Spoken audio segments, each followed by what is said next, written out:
In this video, I'm going to show you how you can create a QR code inside of Canva for free, so let's jump into it. So first, what you need to do is go to canva.com and sign up for a free account. As you can see here, I'm using the free personal account, and everything that I show you will be using the free version. Now what you need to do is find the QR code generator. To do that, I'm just going to search here for QR code. To do that, I'm going to go to apps. And then inside of apps, we can go ahead and search for QR code, and then we should have some options. Now I'm going to use the general QR code, the first one by Canva. So click QR code, and we're going to use in a new design. You can also add this to an existing design, but I'm going to create a custom design of 1920 by 1920. So now we've got this square design, we can go ahead and then enter in the URL for this QR code. Now, for the sake of the video, I'll add the URL of my YouTube channel. So I'll go to view my channel and I'll copy in this URL. You can grab any URL to any website, then go ahead and paste it in here. Now, once you've done that, click generate code and it will generate you a QR code. Now, what I would recommend you do is go ahead and resize this to the maximum dimensions.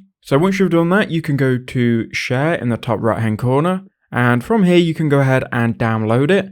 And that will download as a PNG file if you've got that selected. Now, with this PNG file, you can go ahead and add it to your designs. You can add it to any social media designs, anything like that. And that's how you can do it. So I hope that quick video did help you out.